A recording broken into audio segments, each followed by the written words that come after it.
Government है? सबसे ज़्यादा जनता के लिए सोच रही है, एटलीस्ट लूटपाट तो नहीं मचा रखी है और बहुत सारी चीज़ें। सबसे बड़ी चीज़ तो राम। देखिए ऐसा है, मैं तो बीजेपी को वोट दूंगी, ठीक है। और ये है कि बीजेपी जो है वो जनता के लिए काम करती है, कार्य करती है। अरे जो 70 सालों से तो कांग्रेस ने राज किया है, कांग्रेस ने सिर्फ लूटा है और बीजेपी आम जनता के लिए काम कर रही है। चुनावी यात्रा के दूसरे एपिसोड में आपका स्वागत है। कल हमने आपको दिखाया था कि लाल कुआं की जनता के मन में क्या कुछ है, उनकी पसंद क्या कुछ है। और आज हम यहाँ पर आ पहुंचे हैं हल्द्वानी के कॉलेज में, जहाँ पर यहाँ के जो बच्चे हैं, स्टूडेंट्स हैं, उनसे हम जानेंगे कि उनके मन में क्या कुछ है, किसे पसंद करते हैं, किसे वोट करने वाले, ये सब कुछ हम जाने। तो यहाँ पर हमारे साथ एक युवा है, आपका क्या नाम है? मेरा नाम निखिल सोनकर है।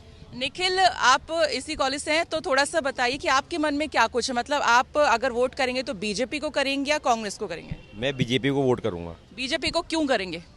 बीजेपी को इसलिए वोट करूंगा क्योंकि मैम देखिए, सबसे पहले तो हमारे जो 70 सालों से तो कांग्रेस ने राज किया है, कांग्रेस ने सिर्फ लूटा है और बीजेपी आम जनता के लिए काम कर रही है। हमारे जो अभी प्रेजेंट में सांसद जी जो हैं, अजय भट्ट जी, वो जनता के बीच में लगातार हैं और क्या कहते हैं मैम, काम कर ही रही है बीजेपी, इसलिए मैं बीजेपी को वोट करूंगा। ये बीजेपी को करेंगे, आप किसे करेंगे? बीजेपी को। मैं आप भी बीजेपी को, क्यों, रीजन? सरकार अच्छी है। अच्छा, प्रधानमंत्री जी जो हैं, प्रधानमंत्री नरेंद्र मोदी, उनको लेके क्या कुछ कहना है? मतलब क्या उनके चेहरे पे वोट करेंगे या अपने सांसद को देख के? सांसद को देख कर और नरेंद्र मोदी जी को देख के करेंगे, दोनों। ठीक है, आपकी पसंद कौन है? मतलब अगर मैं पूछूं कि आप किससे वोट करना चाहेंगे, अगर पार्टी की बात करूं, बीजेपी को या कांग्रेस को? Of course BJP. Reason? Selfless government है। सेल्फलेस गवर्नमेंट है। सबसे ज़्यादा जनता के लिए सोच रही है, एटलीस्ट लूटपाट तो नहीं मचा रखी है और बहुत सारी चीज़ें। सबसे बड़ी चीज़ तो राम मंदिर बन गया है। हमारी जो अपनी संस्कृति है, वो कल्चर वापस आ रहा है। सबसे मेन चीज़ यही है। और जो कांग्रेस है, वो दूसरे लोगों को सपोर्ट कर रही है। जैसे आप कैसे समझ सकते हो मैं क्या कहना चाह रही हूँ। तो राम मंदिर बन गया है तो उसका असर यहाँ तक भी देखने को यहाँ पर मिल रहा है। आप भी यहाँ पर पढ़ते हैं, आप किससे, मतलब किस चेहरे को देख के वोट करेंगे या मतलब पार्टी को देख के, मतलब कि मोदी या राहुल? मतलब निश्चित तौर पे भाजपा ने अपने क्षेत्र में, अब पूरे देश भर में अच्छे काम करे हैं और हमारे माननीय सांसद अजय भट्ट जी ने काफ़ी अच्छे कार्य करे हैं। लगातार जनता के बीच में वो पूरे क्षेत्र में घूमे हैं और काफ़ी बड़ी बड़ी योजनाएं हमारे पूरे उधम सिंह नगर और नैनीताल जिले में लाए हैं।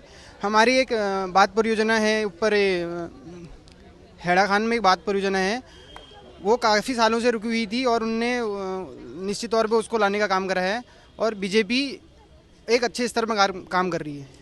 हाँ। तो ये आपने बीजेपी का रीजन बताया क्यों वोट करेंगे। आपसे अगर मैं जानना चाहूँ यहाँ के सांसद के बारे में, तो अगर आप उन्हें वोट करती हैं तो क्या रीजन होगा, या आपकी जो प्रॉब्लम्स है यहाँ पे क्या कुछ सॉर्ट आउट हुई हैं, या फिर क्या कुछ दिक्कतें हैं जो आप बताना चाहती हैं सांसद को? देखिए ऐसा है, मैं तो बीजेपी को वोट दूंगी, ठीक है।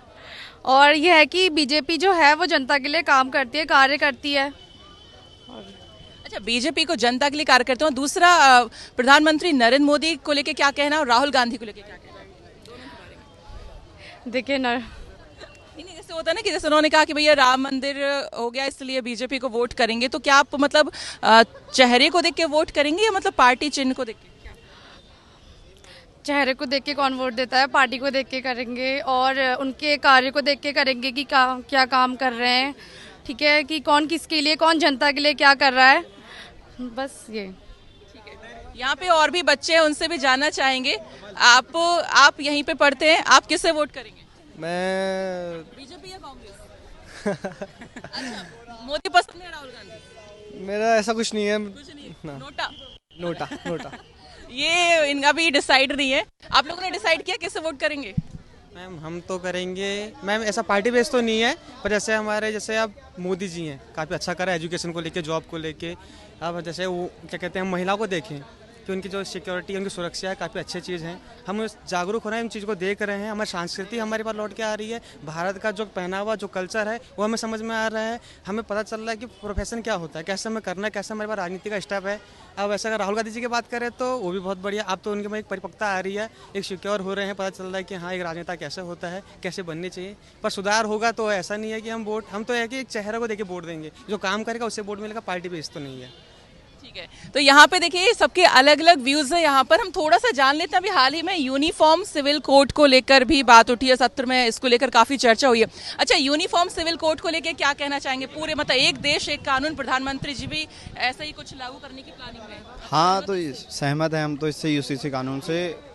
उत्तराखंड सबसे पहले सबसे ना मतलब हाँ, सबसे राज्य हमें खुशी है। बाकी इस बार भाजपा और कांग्रेस के उस पर नहीं, व्यक्तित्व के उस पर और कार्य के उस पर दिया जाएगा। उत्तराखंड की जनता किसको चुनती है, पार्टी के बेस पे नहीं है। देखिए दिक्कतें क्या कुछ महसूस करते हैं, खासकर दिक्कत आप यहाँ नैनीताल तो हल्द्वानी में जाम की है, क्योंकि टूरिस्ट यहीं से आते हैं।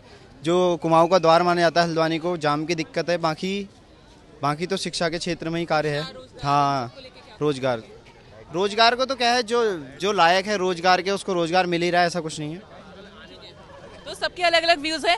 आप किससे वोट करेंगे, बीजेपी या कांग्रेस? मैम, हम तो किसी को नहीं करेंगे, जो सपोर्ट करेगा उसको वोट करेंगे। जो विकास करेगा। तो कौन कर रहा है विकास? मैम, अभी तो कोई नहीं कर रहा है। कोई नहीं कर रहा है। नहीं। इस बार किससे वोट करेंगे? मैम, अभी किसी को कोई ऐसा कुछ वो नहीं है, पक्का नहीं है। अच्छा, यूनिफॉर्म सिविल कोड को लेकर क्या कहना है? प्रधानमंत्री जी कह रहे हैं एक देश एक कानून होना चाहिए, आप इससे सहमत हैं? हाँ मैम, सही है। ठीक है, और मोदी और राहुल गांधी के बारे में क्या कहेंगे? मैम, हमें इस मामले में किसी को बुरा नहीं बोल सकते। मैम, दोनों अपनी दोनों स्तर का अपना अपना सही है। दोनों अपनी ओर से अपनी अपनी बातें रख रहे हैं, दोनों अपनी अपनी ओर से दो की दो बातें सही बोल रहे हैं मैम। ठीक है, यहाँ पे जो देखिए यूथ है, स्टूडेंट्स हैं, तमाम पढ़े लिखे बच्चे यहाँ पर हैं, तो ये काफ़ी जागरूक हैं और इनसे हम जानना चाह रहे हैं कि इनके मन में क्या कुछ है। आप लोग बता रहे हैं कि यहाँ पे कोई बीजेपी को देगा तो क्यों देगा, कोई कांग्रेस को देगा तो क्यों देगा। कुछ बच्चे यहाँ पे थोड़ा सा शर्मा रहे हैं, उनसे भी हम पूछना चाहेंगे थोड़ा सा। अच्छा, थोड़ा सा आप बताइए और बताइए थोड़ा सा कि अगर यहाँ पे दिक्कतें थोड़ा सा बताइए, आपको इस क्षेत्र में क्या दिक्कतें हैं और कोई अच्छे काम किए सांसद ने तो वो भी बता सकते हैं। दिक्कत है देखिए, दिक्कतें क्या है, सड़क व्यवस्था यहाँ की ठीक करी है। भीमताल विधानसभा में भी कई कार्य हुए हैं, यहाँ भी सांसद ने कार्य किए ही हैं। तो आने वाले टाइम में किसको टिकट मिलता है और कौन सा व्यक्तित्व या कौन से व्यक्ति को टिकट मिलता है, उसके बेस पे हम वोट करेंगे अपना, ना भाजपा के उस पर ना कांग्रेस के उस पर। आप क्या देख के वोट करेंगे?